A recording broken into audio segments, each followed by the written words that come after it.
IBC Tamil நேயர்கள் அனைவருக்கும் அன்பு கலந்த மாலை வணக்கம். ஞாயிறு எப்படி இருக்கிறீர்கள்?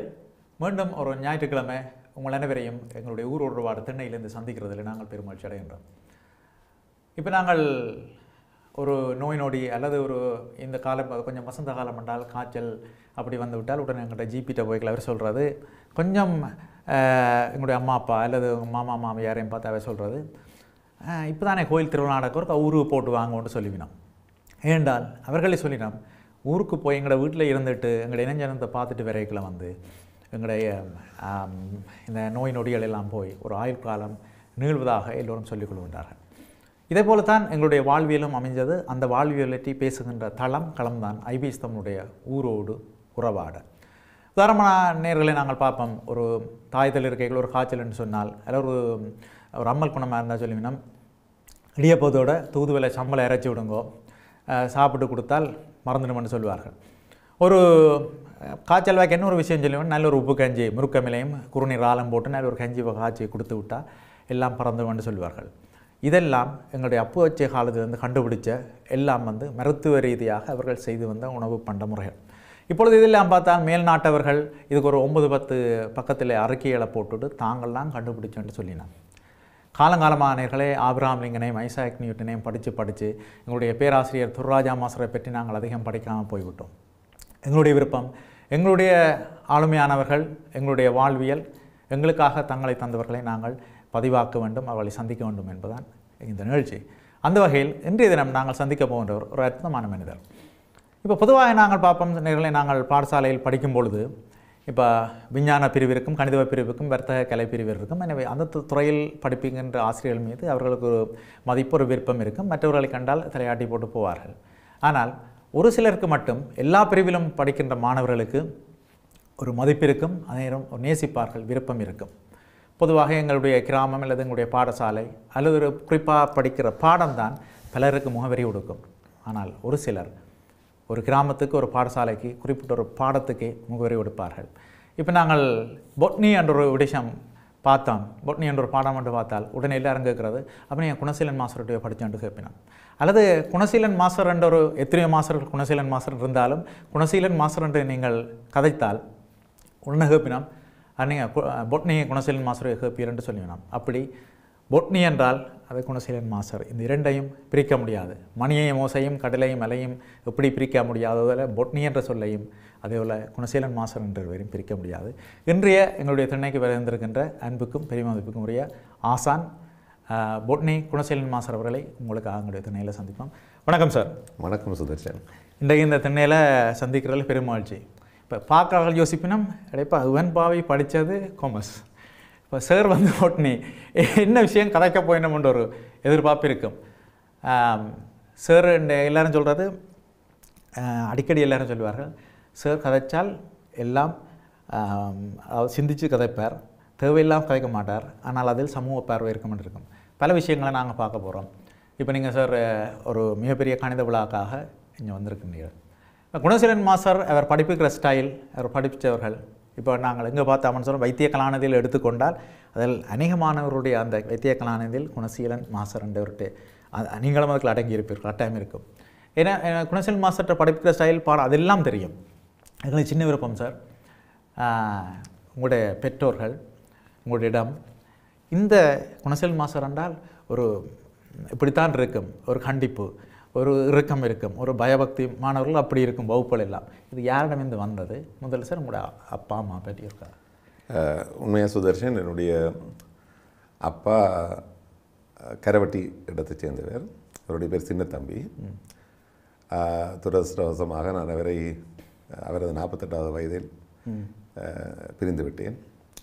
உண்மையில் நாட்டில் நடைபெற்ற ஆவணி கலவரம் 77ஆம் ஆண்டு நடைபெற்ற ஆவணி கலவரத்தில் அவர் அனுராதபுரத்தில் வேன்சையில் கொல்லப்பட்டு விட்டார்.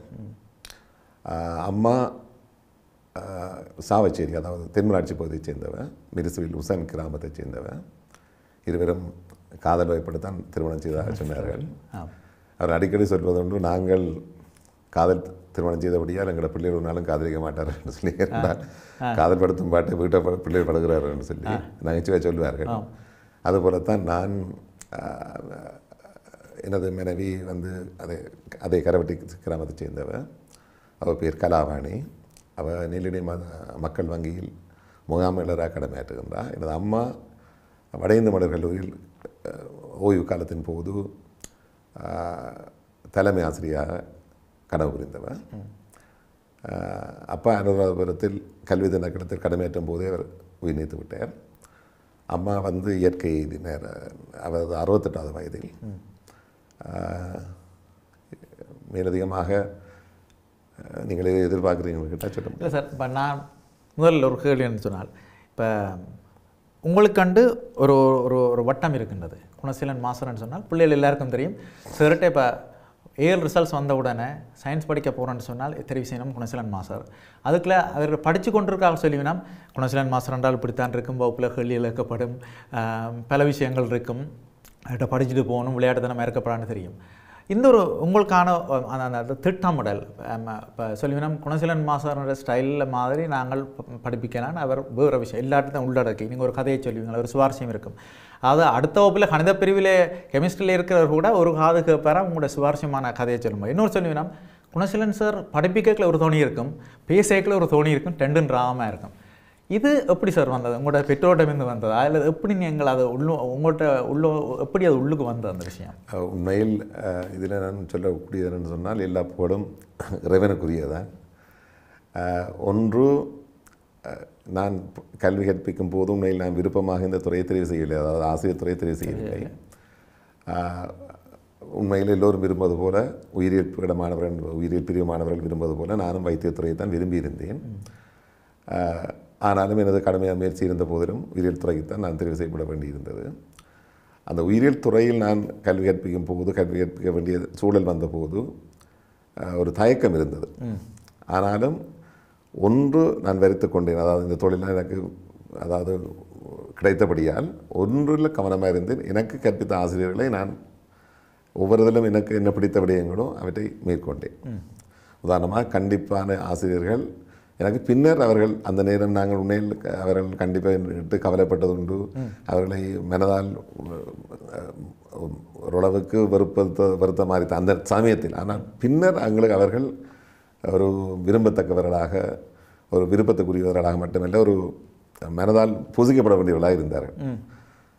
எனவே நான் அந்த கண்டிப்பு உண்மையில் நல்லதங்களை உருவாக்குவதற்கு காரணமாக இருந்தேன். அதை கவனமாக ஒரு பொறிமுறையாக கை கொண்டேன். அதாவது பிள்ளைகளை கண்டித்து தான் நாங்கள் உருவாக்க முடியும் என்று. ஏன்னா நான் அப்படி உருவானபடியா சின்ன வகுப்பில் கூட நான் நினைக்கிறேன், அப்போ உசன் ராமநாதன் மாவட்டத்தை நான் மிக ஆரம்ப கல்வியை கற்றேன். அப்பொழுது கணபதி பிள்ளை என்று சொல்லி அவர் நேஷனல் வெட்டியோட வருவார். அந்த காலத்தில் உண்மையில் அவர்கள் கற்பித்த முறை மிகவும் கண்டிப்பாக தான் இருந்தது. அதாவது அவரது மகன் என்னுடன் வகுப்பில் படிப்பார். பின்னர் நாங்கள் வீட்டுக்கு சென்று அவர் வீட்டுக்கு சென்று விளையாடும் போது தம்பி என்று சொல்லி எங்களோட சேர்ந்து தானும் விளையாடுவேன். அப்போ நாங்கள் சரி ஓகேன்னு சொல்லி தான் விளையாட்டு இதில் மறந்து போய் வீட்டு படம் செய்ய போனால், ஹோம்ஒர்க் செய்ய போனால் மகனுக்கு வகுப்பில் வச்சு அடிவிடும். முதல் நாள் விளையாடுவார். தாய்க்கு அவர் மனைவி சொல்லுவார், பிள்ளைகள் சாப்பாடு கூட பண்ண தானும் வந்து சாப்பிடுவார், தம்பி அதை சாப்பிடுன்னு சொல்லுவார். அப்பொழுது அவர் குடும்ப உறுப்பினர். அடுத்த நாள் வகுப்பு சென்றவுடன் அவர் தான் ஒரு ஆசிரியராக மாறி மகனுக்கும் எனக்கும் ஒரே தண்டனை நடக்கும். உங்களுக்கு வீட்டு படம் செய்கிறதுக்குன்னு இரவில் செய்திருக்கலாம் தானே என்று சொல்லி. அப்போ நான் அப்பொழுது அவர் எனக்கு ஒரு விதமான ரோல் மாடல். அதாவது வகுப்பறை வேறு, வகுப்பறைகள் வந்தால் நாங்கள் ஆசிரியராக தான் கடமை. பெத்த பிள்ளையாக இருந்தாலும் சரி, வீட்டில் தன் பிள்ளையின் சின்னமாக இருந்தாலும் சரி என்று சொல்லி நல்ல தன்மை அது என்ன கவர்ந்தது. அப்படி அதற்கு பிறகு கே. வினோத்ராஜா சார் என்று படிப்பித்தார். அவரும் வகுப்பில் கேள்வி கேட்பதுண்டு. அப்போ அவரது பயத்தை நாங்கள் படிப்பதுண்டு. ஒரு சில ஆசிரியர்களை பொறுத்தவரையில் உண்மையில் அவர்கள் நல்ல முறையில் படிப்பித்தால் கூட அவர்கள் படிப்பிக்கிற முறை நிறைய ஆசிரியர்கள் நான் குறிப்பிட முடியும். ஒவ்வொரு ஆசிரியர்களும் என்ன பிடித்த முறையில் நான் பின்பற்றக்கூடியதாக இருந்தது. மற்றது ஓரளவுக்கு நாங்கள் எங்களுக்கு ஒரு டீச்சர், எங்களுக்கு ஒரு ஆசிரியர் எங்களுக்கு பொறுப்புணர்ச்சியாக எங்களை எடுத்து தன்னது பிள்ளை போல் எடுத்து கவனிக்கும் போது, மற்றவங்களை அறிவுரை சொல்லி வழிப்படுத்தும் போது அதை வேற தான் பின்பற்றியது. சரி, இப்போ நாங்கள் கொஞ்சம் விடயங்கள் உங்களோட பேச போகிறோம். அதுக்கு முதல் இந்த ஊரோடுவாட தென் என்றவுடன் நான் ஒவ்வொரு நாள் பேஜிலும் நிகழ்ச்சி பேசும்பொழுது இந்த எங்களோட ஆட்சி என்றவான்ற ஒரு பேச்சு கட்டாயம் போகும். உங்களோட வாழ்க்கையிலையும் நீங்கள் ஆட்சியை கட்டாயம் பார்த்துருப்பீர்கள். சில நேரத்தில் நாங்கள் யோசிச்சு பார்க்கல, சிலர் சொல்லுவினா சில பெரியவர்கள் சொல்வார்கள் அவர்கள் கடவுளுக்கு நிகரான ஒரு வாழ்க்கையை வாழ்ந்தார்கள்ன்ட்டு. உண்மை. உங்களோட ஆட்சி இப்போ நீங்கள் பார்க்கல, நீங்கள் கண்டு வியந்த விஷயம் இன்றைக்கும் அவன் நினைக்கும் பொழுது உங்களுடைய ஆத்மா அவன் நிச்சயம் இல்லையேன்னு அழுகிற விஷயங்கள்ல உங்களுக்கு பிடிச்ச விஷயங்கள் என்ன ஆட்சியிடம்? நிறைய இருக்கின்றது. உண்மையில் சுதர்ஷன், என்னுடைய அம்மாவின் தாயார் ஆட்சி என்று சொல்லப்படும் அம்மாவின் தாயாரும் அப்பாவின் தாயாரும் இருவருமே எனக்கு நிறைய வாழ்க்கை பாடங்களை கற்றுக் கொடுத்திருக்கிறார்கள். உண்மை நாங்கள் பாடசாலையிலோ பல்கலைக்கழகத்திலோ கற்க முடியாத மிக நல்ல விடயங்களை ஆனால் அவர்கள் கற்கவில்லை. அவர்கள் உண்மையில் நீங்கள் பார்த்தா தெரியும். நான் நினைக்கிறேன், எனது அம்மாவின் தாயார் அம்மா சொல்லுவாள், தம்பி நான் 4ஆம் வகுப்போட இந்த படிப்பு நிப்பாட்டியாச்சு, உனக்கு கூட்ட தெரியும் தானே, அப்போ வீட்டுக்கு கணக்கில் கூட்டி பார்ப்பேன், மற்றது ஒரு கணக்கு வழக்கு பார்ப்பேன், எழுதுவேதானே கடிதம் எழுதுதானே அது காணும், நீ பொம்பளை பிள்ளை படிக்கலான்னு சொல்லி. ஆனால் உனது அம்மா படிப்பிக்கும் போதும் சமூகம் எதிர்த்தது. அப்போ ஓயிலோட காணும்னு சொல்லி, காப்போதா சாதாரண வகுப்பு போதும்னு சொல்லி. ஆனால் நான் சமூகத்தோட போராடி தான் அம்மா படிப்பித்தேன். நான் பல்கலைக்கழகத்து செல்வதற்கு சமூகம் அனுமதிக்கவில்லை. ஓரளவுக்கு அங்கே பெண் அடிமைத்தனம் அந்த காலத்தில் இருந்தது துரதிர்ஷ்டவசமானது. அவர் அந்த வாழ்வியல் முறை அப்படி இருந்தது.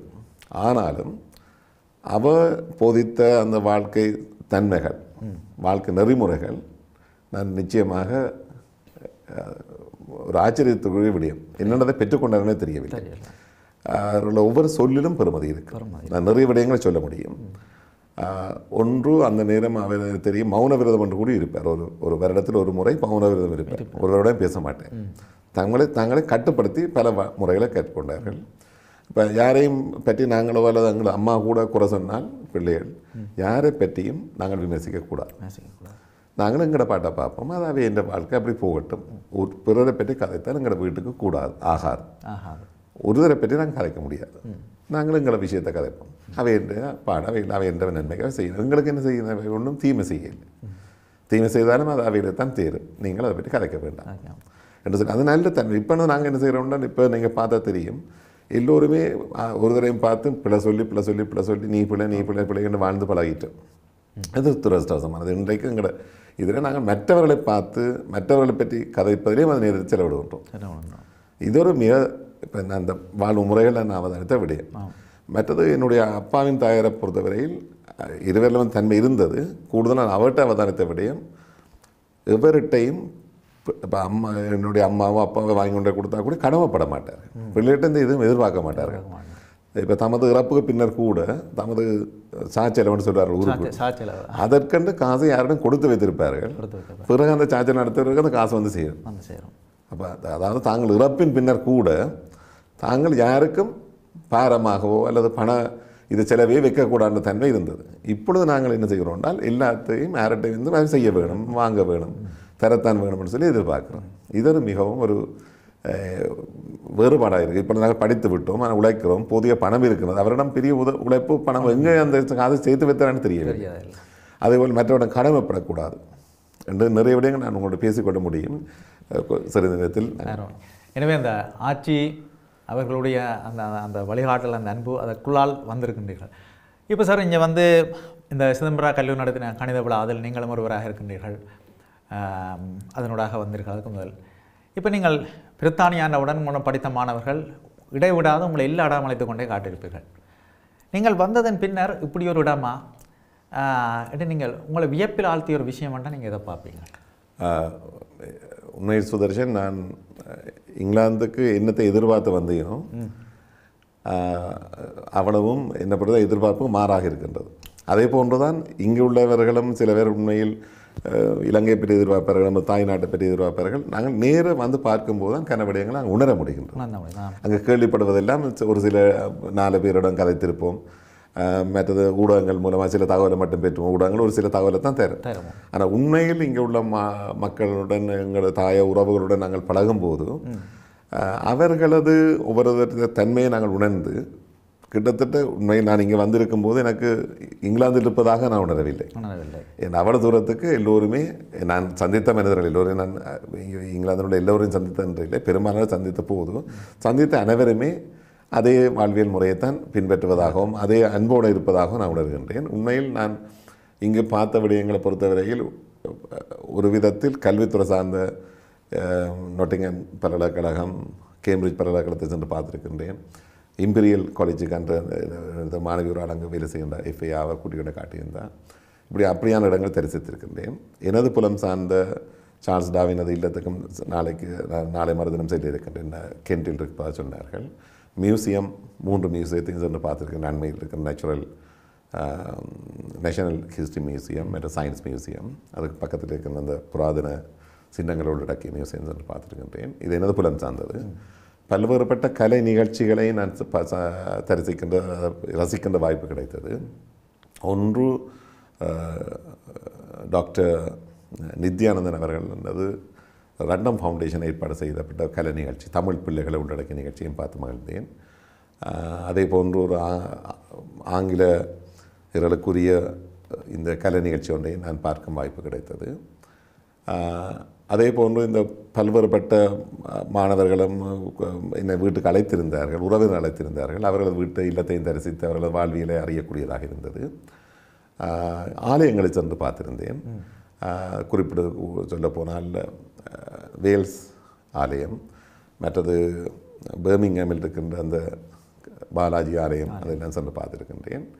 இப்படி பார்த்தபோது அதை தவிர மற்றும்படி இந்த லண்டன் ஐன்னு சொல்லப்படுகின்ற இடங்கள், மேடம் துசோட்டன் சொல்லப்படுகின்ற இடங்கள், அதையும் நான் சென்றிருக்கிறேன். அதாவது இந்த லண்டன் பிரிட்ஜ்னு சொல்லுகிற டவர் பிரிட்ஜ்னு சொல்கிற அதைத்தான் சென்று பார்த்துருக்கிறேன். இவ்வளவு இடத்திலும் பார்க்கும்போது உண்மையில் நான் அதிகம் விரும்பி பார்த்தது மக்களது மனங்கள், இப்பொழுது நமது அடுத்த சந்ததியினரது அந்த உறவுகள், அதெல்லாம் பார்க்க விரும்பியிருந்தேன். என்னை வியக்க வைத்தது உண்மையில் எல்லாவற்றிலும் பார்க்க அந்த வேல்ஸ் ஆலயம்தான் கூடுதலாக என்னை வியக்க வைத்தது. ஏனென்றால் உண்மையில் அந்த ஒரு ஆலயத்துக்குரிய தன்மைகளை நான் நீண்ட காலமாக அனுபவிக்கவில்லை. அதாவது வந்து ஒரு சமத்துவத்தை பேணுகின்ற இடம், ஒரு அமைதியான வழிபாட்டு முறைகள், ஆடம்பர. உதாரணமாக எமது ஆலயங்களில் சொன்னப்போனால் எல்லோருமே படப்பிடிப்பில் தான் நாங்கள் கவனம் கொடுப்போம். ஒரு ஆத்மீக சிந்தனை வருவதற்கான இடங்கள் சூழலை நாங்கள் ஏதோ தெரியவில்லை, இழந்து விட்டோம்னு தான் சொல்லப்போம். நிறைய குற்றம் சொல்லவில்லை, அதை நானும் சமூக உறுப்பினர் என்ற வகையில் நானும் அடக்கம். ஆனாலும் துரதிர்ஷ்டவசமாக தான் அது இருக்கிறது. இப்போ நான் குற்றம் சொல்ல முடியாது என்றால் இப்பொழுது எல்லோருமே அது ஒரு கலாச்சாரமாக நாங்கள் பின்பற்றுவோம். போனால் படம் எடுக்கணும். உண்மையில் அங்கு வந்து பார்க்கும்போது அது ஒரு அவர்கள் முதலே சொல்லுகிறார்கள், இது ஒரு சுற்றுலாத்தலம் அல்ல, இது உங்களோட மனதை நீங்கள் ஆற்றுப்படுத்த வேண்டிய இடம். இந்த நேரத்தில் தானே இதில் ஓய்வு கொடுத்து நீங்கள் ஓய்வாக இருங்கன்று வேண்டுகின்றார்கள். சொல்லுவது யாரென்றால் தமிழர்கள் அல்ல, வெள்ளை இனத்தவர்கள் என்று சொல்லப்படுகின்ற அந்த கோயிலை நிர்வகிக்கின்றவர்கள்லாம் சொல்லுகின்றார்கள். மற்றும்படி அங்கே நான் அடுத்த பிடித்தபடி நாங்கள் வர்த்தகமயப்படுத்தப்பட்டிருக்கவில்லை. அநேகமான ஆலயங்கள் தற்பொழுது வர்த்தக நோக்கத்தில் இயங்குவது போலத்தான் ஒரு பிரமை இருக்கின்றது. எமது ஊரில் உள்ள பல ஆலயங்கள் இருந்த போதிலும், எல்லாவற்றையும் சிறப்பாக செய்த போதிலும் ஆலயங்களுக்குள் போட்டி இருக்கின்றது. ஆலய நிர்வாகங்களுக்குள் பல்வேறு போட்டிகள் ஒரு கவலையை தருகின்ற விடயமாக இருக்கின்றது. உண்மையாக வருந்தத்தக்க விடயம். ஆலயத்தின் நோக்கமே, அங்கு அடிப்படை நோக்கமே புரள்வாக இருக்கின்றது. அநேகமான வழக்குகள் மிகவும் கவலையான விடயம். யாழ்ப்பாண நீதிமன்றத்தில் உள்ள வழக்குகள் பெரும்பாலானவை ஆலயங்கள் சார்ந்ததும் கல்வித்துறை சார்ந்த பாடசாலைகள் சார்ந்த நிர்வாகம் சார்ந்த வழக்கலாக இருப்பதும் ஒரு வேதனையான விடயம். அது உண்மையில் நாங்கள் எல்லோருமே அதை பொருட்படுத்தி அதை நாங்கள் மாற்றுவதற்கான முயற்சி செய்ய வேண்டும். எனவே வேல்ஸ் முன்னில் நின்றது சார். அதாவது நீண்ட காலங்களுக்கு பின்னர் ஒரு ஆலயத்தில் என்ன வேணுமோ அது உங்களுக்கு கிடைச்சது. உங்களோட ஆத்மாவோட அந்த நிகழ்ச்சிகளெல்லாம் பேசிக்கொண்டது. இப்போ சார், இப்போ வந்து உங்களிடம் படித்த மாணவர்கள் பெரும்பாலானவர்கள் வைத்திய கலாநிதிகள்.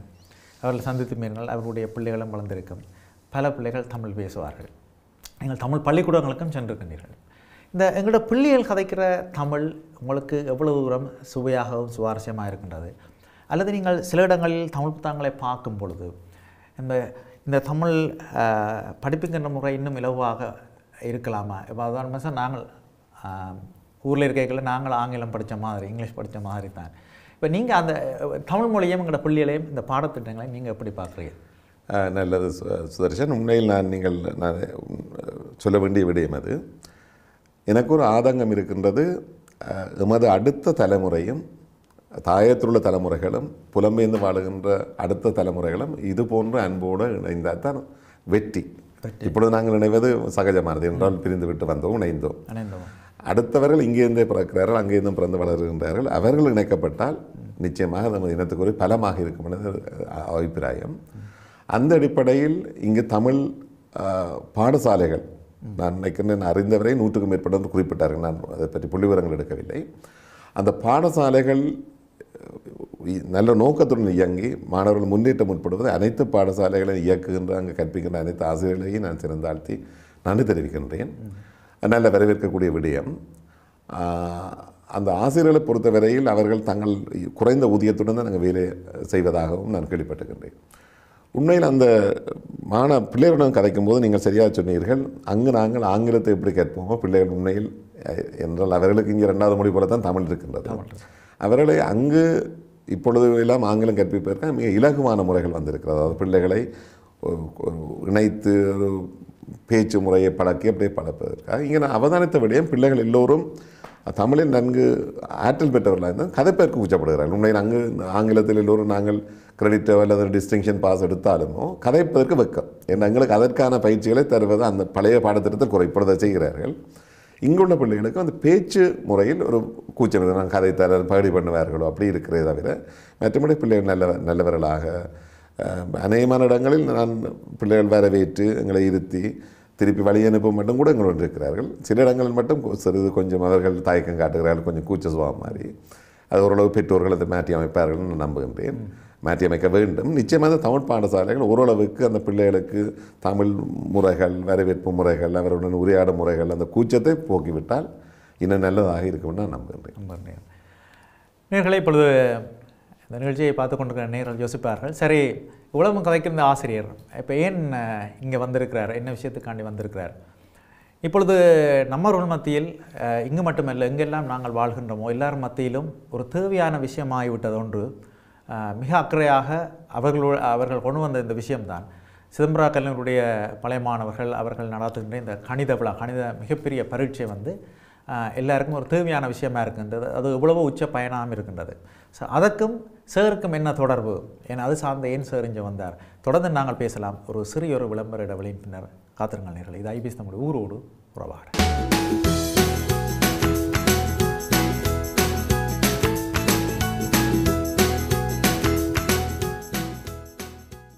சிறிய ஒரு இடைவெளியின் பின்னர் நேயர்களை திண்ணையில் சந்திக்கிறோம். இன்றைக்கு எங்களோட திண்ணைக்கு எங்களுடைய மாஸ்டர் மதிப்புக்குரிய குணசீலன் மாஸ்டர் அவர்கள் வந்திருக்காங்க. சார், இப்போ சிதம்பர கல்லூரியை நடத்தி முடித்த இந்த வருடத்துக்கான இந்த கணித மிகப்பெரிய பரீட்சை கணித விழா, அதில் நீங்களும் ஒருவராக இருக்கின்றீர்கள். இப்போ அந்த பரீட்சை கணிதம் பொதுவாகவே இப்போ நீங்களும் இருக்கிறபடியால் எல்லாரும் யோசிக்கிறது நிச்சயமாக அதனுடைய தரம் தனித்துவமாக இருக்கும். அதோட உங்களோட பங்களிப்பு அது எங்கட இங்கே இருக்கிற பிள்ளைகளுக்கு எவ்வளோ தூரம் அது பயனாக இருக்கின்றது, அதே நேரம் அதே பேர் தாயக மண்ணில் இருக்கின்ற இந்த பரீட்சை எழுதுகின்ற பிள்ளைகளுக்கு மாணவர் சமூகத்துக்கு எவ்வளோ தூரம் அது பயன்படுது? உண்மையில் என்ன இங்கே பிரதவிருந்தராக கலந்து கொள்ளுமாறு சிதம்பர கல்லூரி கணித போட்டி அந்த நிர்வாகிகள் குழு அழைத்திருந்தார்கள். அதுக்கு பொறுப்பான ரமேஷ் அவர்கள்லாம் நேரடியாக தொடர்பு கொண்டிருந்தார்கள்.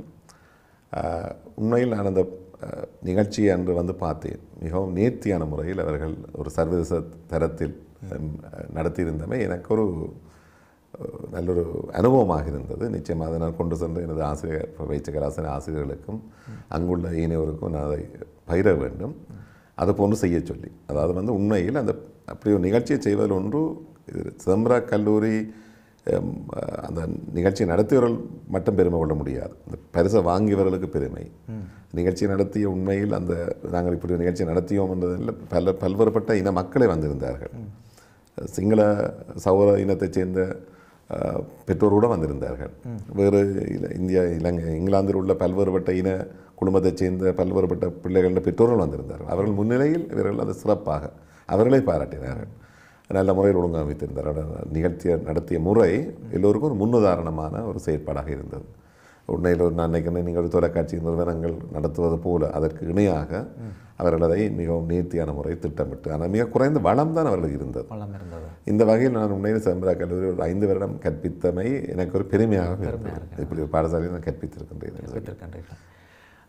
இப்போ சார், இப்போ ஊர்லேருந்து பார்க்கல வெளிநாட்டுக்காரர் காசு இருக்குன்னு தானே, அதிலும் வெளிநாட்டில் ஒரு ஆள் எங்களோட டாக்டராக இருந்துட்டார், அவன் வெளிநாட்டு டாக்டராக இருக்கான், சம்பளம் பண்ணா அது கணக்கு பார்க்கலான்ட்டுலாம் சொல்லிவினோம். இப்போ இங்கேருந்து பார்க்கல, அது ஒரு வைத்தியராக இருக்கலாம் சரி, ஒரு கணக்காளராக இருக்கணும் சரி, அல்லது ஒரு எந்த தொழிலில் செய்கின்ற அவர்களுடைய மக்களை பார்க்கும் பொழுது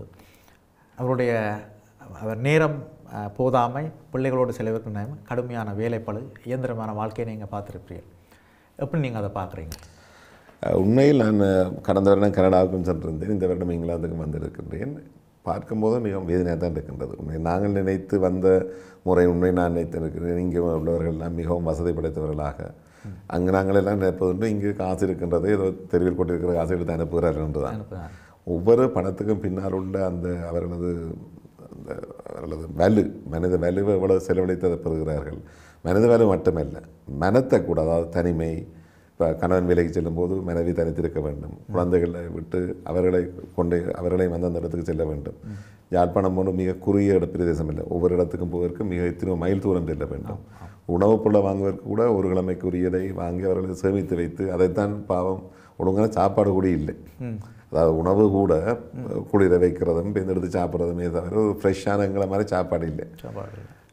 நான் நினைக்கிறேன் அவர்கள் எல்லாவற்றையும் தொலைத்து எமக்காகத்தான் இங்கே வாழ்ந்து கஷ்டப்படுவது போல் ஒரு கவலை இருக்கின்றது. அதிகம் சொல்ல தேவையில்லை, என்னுடைய சகோதரி கூட இவ்வளவு கஷ்டப்படுவான்னு நான் யோசிக்கலை. இங்கே வந்து தான் தெரியுது. நான் நினைக்கிறேன் இந்த சௌகரியம் நல்ல வசதியாக இருக்கிறான், நிறைய எங்களுக்கு எல்லாம் வாங்கி தரான்னு, இன்னும் கொஞ்சம் தரலாம் தானே என்ன இருந்தது. அவர்கள் வரும்போது கொண்டு வருவார்கள், என்ன நாங்களும் படி சொல்லுதுண்டு, நல்லா வந்திருக்கிறேன், அதை செய்யணும், இனிமேல் அதை கேட்பதற்கு நான் இல்லை. அவர்கள் ஒவ்வொருவரும் குடும்பத்தில் உள்ள சௌகரியின் மகனாக இருந்தான், சௌகரியின் கணவராக இருந்தான், சௌகரியாக இருந்தான். இது ஒரு உதாரணத்துக்கு சொல்கிறேன். இப்படித்தான் எல்லா வீடும், சௌகரி வீடு மட்டுமே இல்லை, உதாரணத்துக்கு ஒன்று சொல்கிறேன். நேராக தான் தரிசிக்கின்றேன்.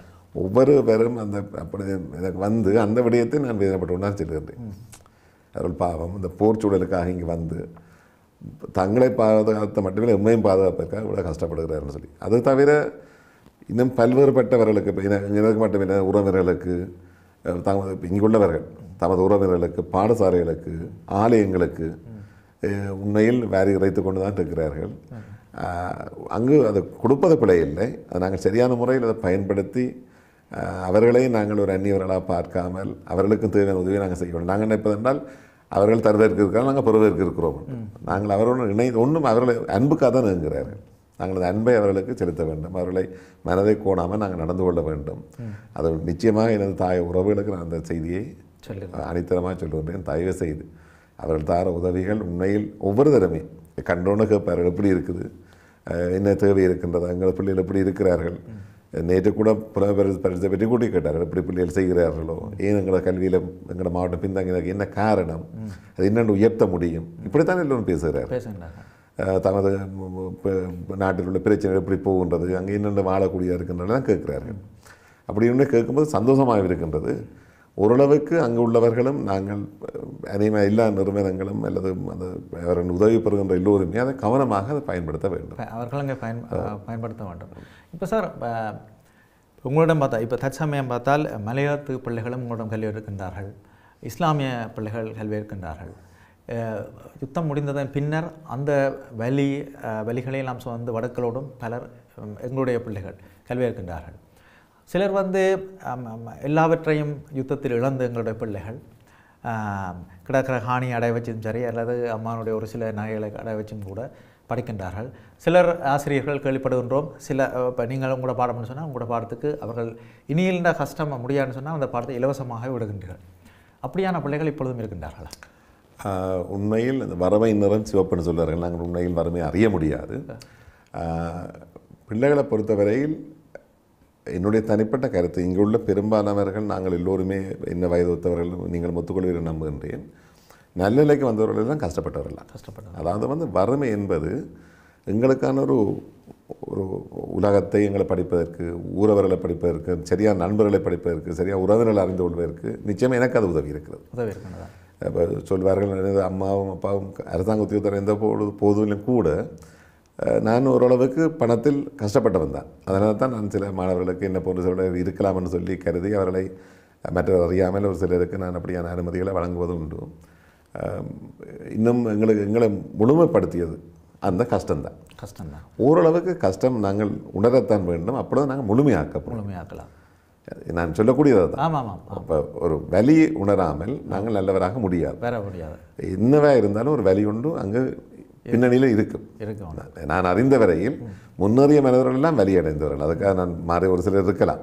அப்போ எனவே அதுக்காக தொடர்ந்து கஷ்டப்படணும் ஒன்று இல்லை, அந்த கஷ்டத்திலிருந்து அவர்கள் உணர்ந்து நாங்கள் மேலே வர வேண்டும் என்று சொல்லி தங்களுக்கான வழிவகைகளை தாங்களாக வகுக்க வேண்டும். இப்போ உதாரணமாக வெளிநாட்டுக்கு வந்தவர்கள் எல்லோருமே இங்கே வந்து அடுத்து என்னென்று யோசித்து விட்டு தங்களுக்கென்ற ஒரு பொறிமுறையை வகுத்து மிகவும் பலமாக முன்னேறுகின்ற நிலைக்கு தான் எல்லோரும் வந்திருக்கிறார்கள். வர்த்தகர்களாக இருக்கலாம். என்னுடைய பல மாணவர்கள் உயிரியல் பீட மாணவர்கள் இங்கு வந்து வேறு துறையை தெரிவு செய்து இப்பொழுது கூட ஒரு அண்மையில் சற்று முன்னர் என்ன ஒரு மாணவன் சந்தித்திருந்தார்.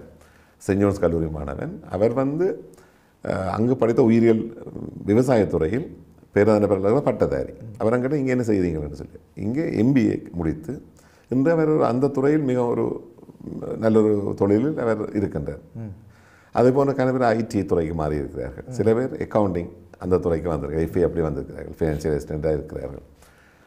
சில பேர் வைத்தியர்களாகவே இங்கு கன்சல்டண்டாக அல்லது GP என்று சொல்லப்படுகின்ற அந்த டெக்னீஷியனாக அந்த GP என்று சொல்லப்படுகின்ற அந்த வைத்திய சேவையை செய்து கொண்டிருக்கிறார்கள். ஜெனரல் ப்ராக்டிஷனராக இருக்கிறார்கள். அப்படியே ஒவ்வொருத்தருமே சிலர் வந்து அன்று இன்னொரு மாணவன் அக்ரிகல்ச்சர் அதுதான் அவரது விவசாயத்துறை தான் அவரது பீடம். ஆனால் இங்கே வந்து ஒரு பெரிய சூப்பர் மார்க்கெட் உண்டு. அதாவது பெரிய ஒரு கடையை பொறுப்பாக இருக்கின்ற கொண்டையெல்லாம் காட்டினார்கள். பல்வேறுபட்ட துறைகளிலும் அவர்கள் வந்து இங்கே வந்து சொன்னார், நான் மிகவும் கஷ்டப்பட்டு தான் சார் செய்தாங்க. இங்கே நாங்கள் இப்போ வந்து வரும்போது இந்த வேலையை தான் செய்தோம். பிறகு படிப்படியாக இந்த துறைக்கு வந்தோம், படித்து இந்த வேலையை செய்தோம்னு சொல்கிறார்கள். அங்கே உள்ளவர்கள் நாங்கள் அந்த வேலை செய்து படிப்பது தயாரில்லை, அல்லது சின்ன வேலையை கூட செய்வது தயாரில்லை. எல்லாமே நாங்கள் யாரிடம் இருந்து எதிர்பார்க்குறோம்னு நாங்கள் நினைக்கிறது ஓரளவுக்கு நல்லது. நாங்களும் முயற்சிக்க வேண்டும். உதவி வருது என்பதற்காக தம்பி உடனடியாக பெற்றுக்கொண்டு நாங்கள் இருக்க முடியாது. இயலுமானவரே நாங்கள் அதை நான் முன்னைய வாழ்க்கை முறையும் என்னது சொன்னதுக்கான காரணம் அவர்கள் கொடுத்தாலும் வாங்க மாட்டார்கள். இப்பொழுது கூட சில மாணவர்கள் அன்றைக்கு கூட ஒரு மாணவனுக்கு அவருக்கு மாணவிக்கு தாய்க்கு புற்றுநோய். அப்பொழுது குடும்ப விவரங்களை விசாரித்தேன். வர முடியாது சார், நான் அம்மா கேன்சரை கூட்டிக் கொண்டு போகணும்னு சொல்லக்கூடிய நான் மிகவும் கேட்டேன் கூட அம்மாவுக்கு வருத்தவனே என்ன வருத்தம்னா புற்றுநோய்னு சொன்னார். அவரது நோய் நிலைமையை பொறுத்தவரை என்னால் அனுமானிக்க முடிந்தது கொஞ்சம் அவரது பிரச்சனை சிரமத்துக்குரிய விடயம் என்று. அப்பொழுது கேட்டேன் குடும்ப விவரங்களை. மிகவும் கஷ்டமாக இருந்தது. அப்படி சொன்னேன், சரி பரவாயில்லை, நீங்கள் நான் நிர்வாகியுடன் கருத்து வரேன், பேசலாம் அவரும் தெரியாது தனிப்பட்ட முறையில் நீங்கள் கட்டணம் ஒன்று கட்ட வேண்டாம், அம்மா நிலைமை சோம் வந்தால் பிறகு கட்டுங்கன்னு சொல்லி இல்லை என்று விட்டான்.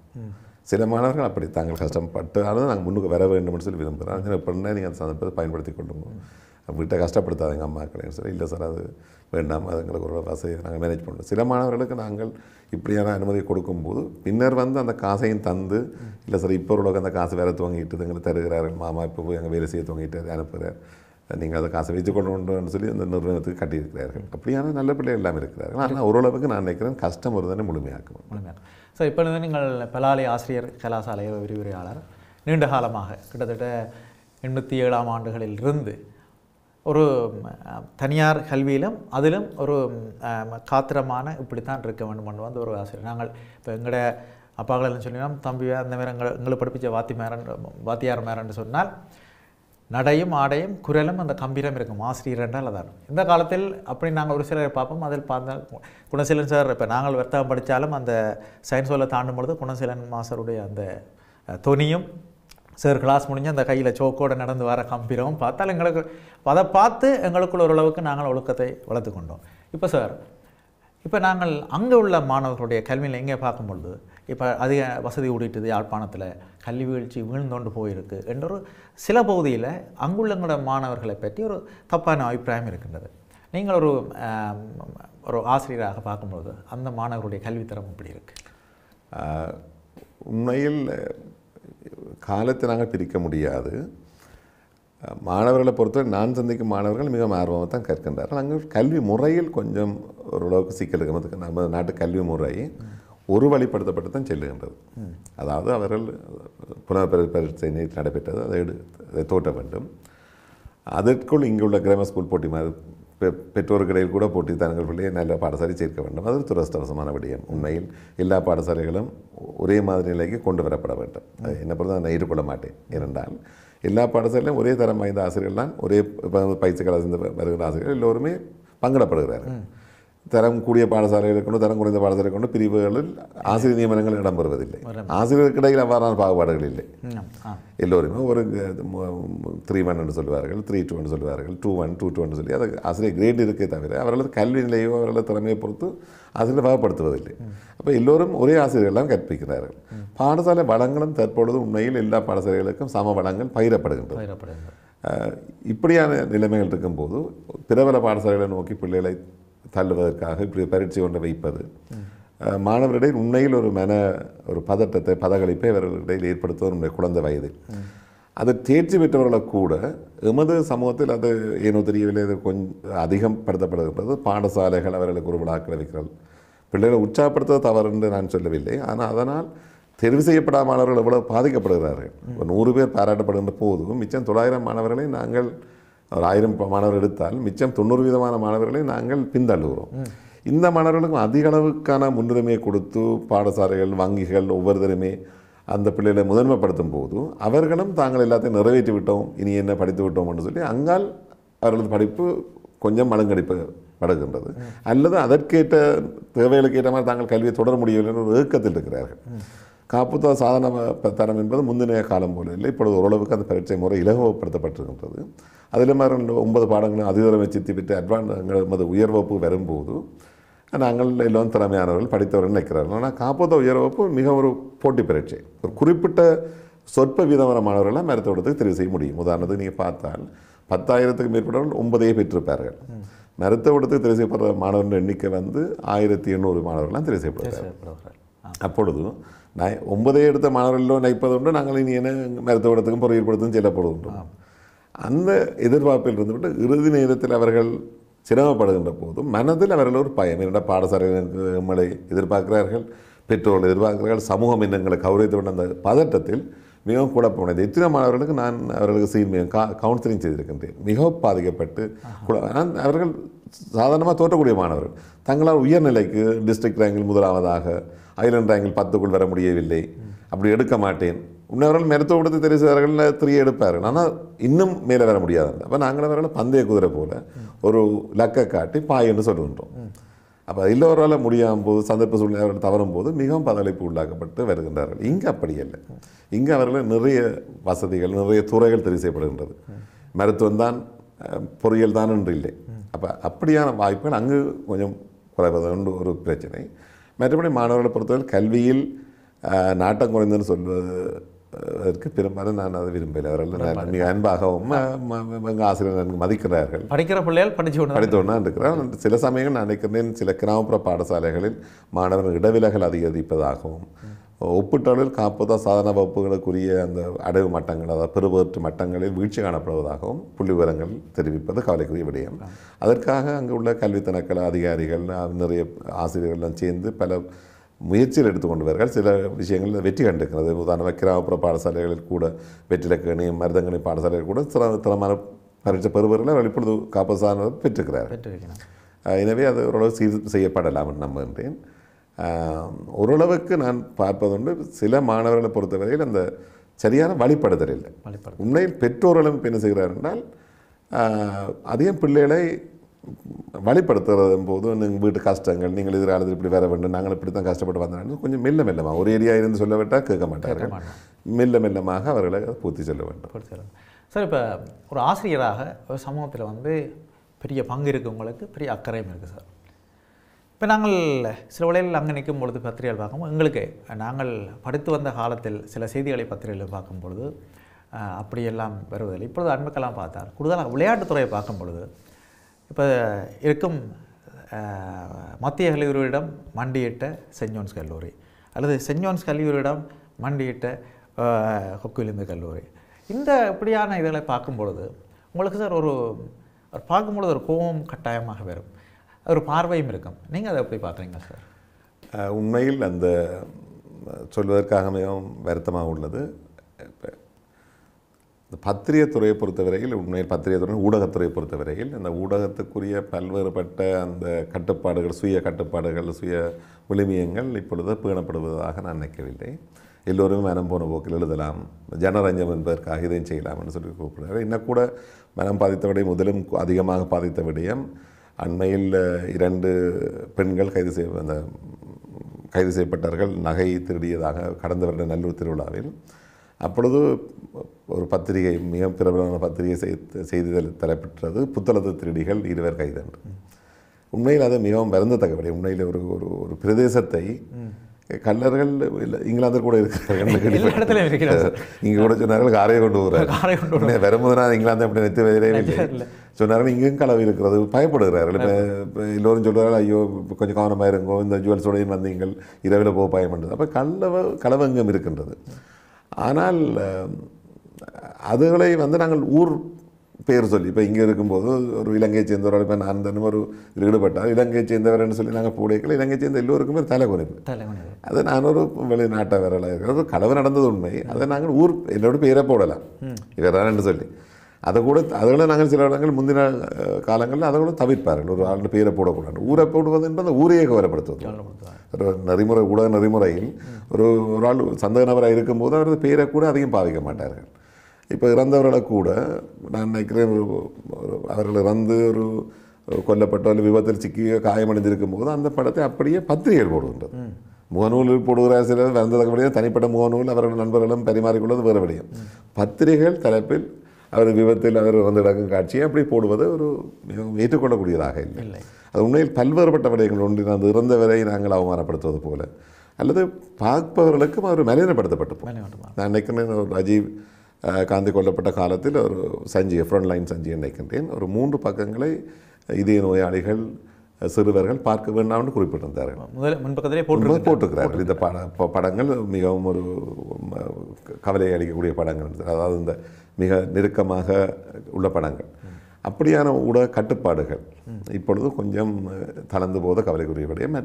மற்றபடி ஊடகங்களை பொறுத்தவரையில் ஊடகங்கள் உண்மையில் ஆசிரியர்களாகி எங்களிலும் பார்க்க பொறுப்பு மிக்க நடந்த சமுதாயத்தை நிச்சயமாக ஒரு புதிய சமுதாயத்தை படைப்பதில் ஆசிரியர்களின் பங்களிப்பையும் பார்க்க பத்திரிகை ஆசிரியர்கள் ஊடகத்துறை சார்ந்த இவங்களை போன்றவர்கள் நிறைய சாதிக்க முடியும்.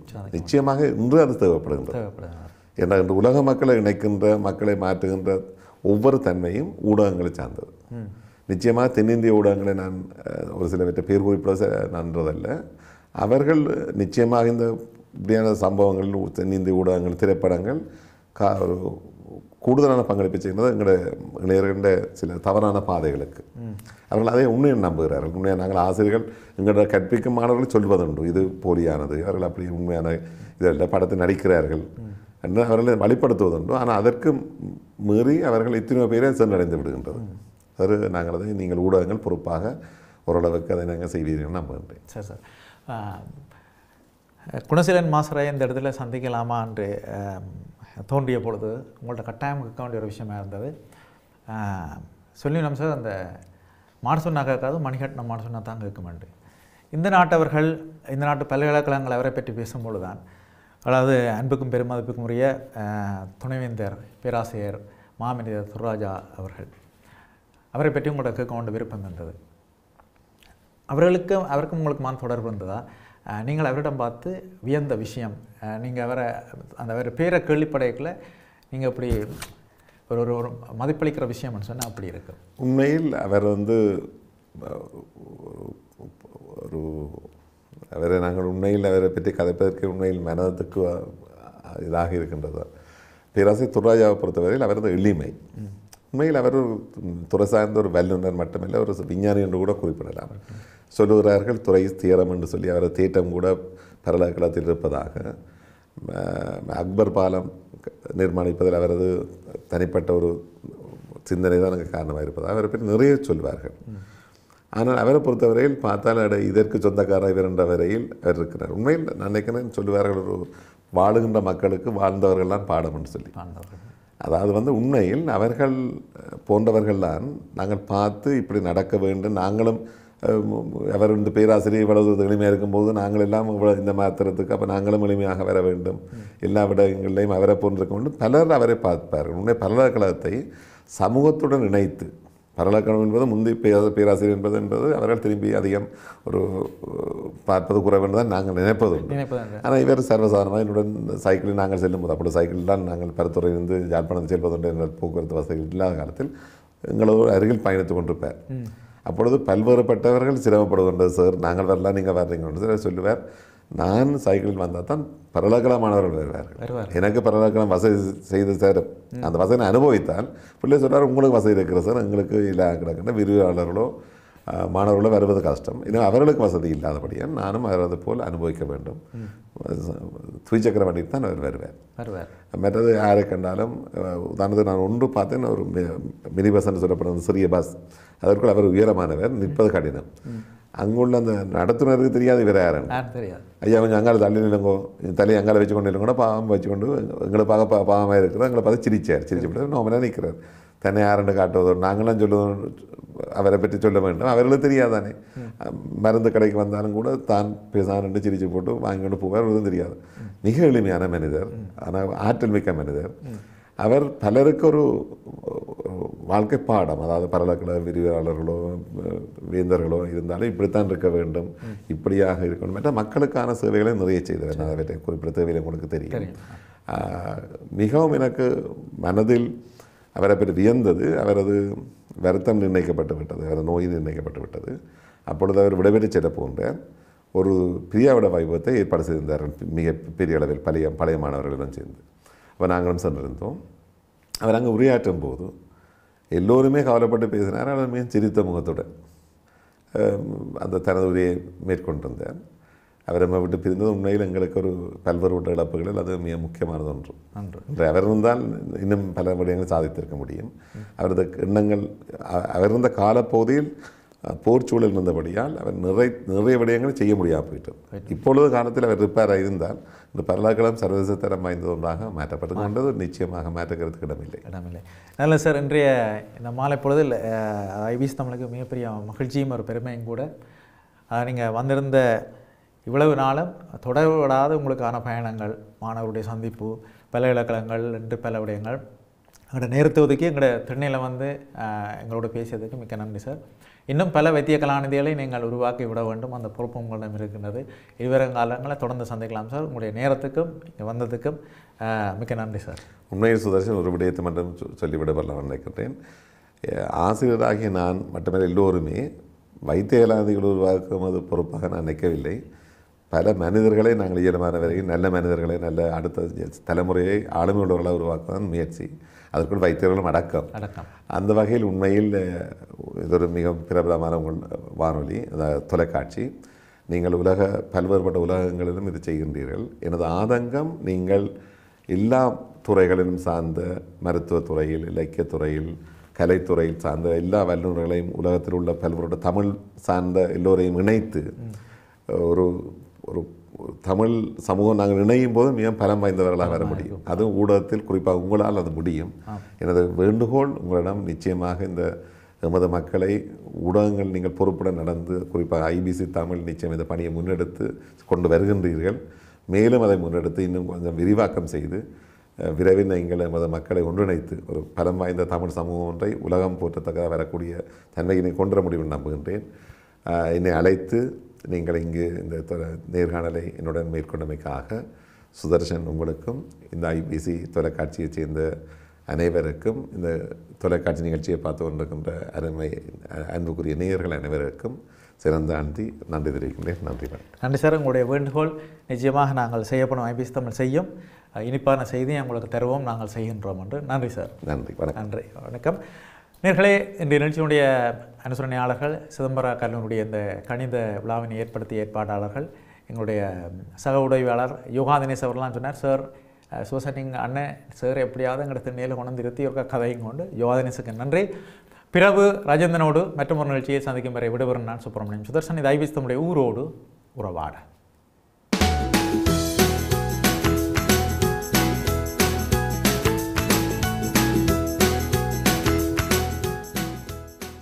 கலாலிலிருந்து கலெக்டர் வழிகட்டிங்கால் எல்லாம் அவர்களுடைய தேவைகளை பார்த்து எல்லாம் அடித்து போட்டு திருப்பி விரைக்கலே வெளியிலால் மக்கள் போகைகளை வந்து சும்மா சுட்டு கொண்டு போவார்கள். எவ்வளோ பதியலுமோ அவ்வளோ பதிஞ்சு அடிப்பாங்க. குண்டு கிட்டத்தட்ட ஒரு அடிக்கு கூட தெரியும் எங்களுக்கு.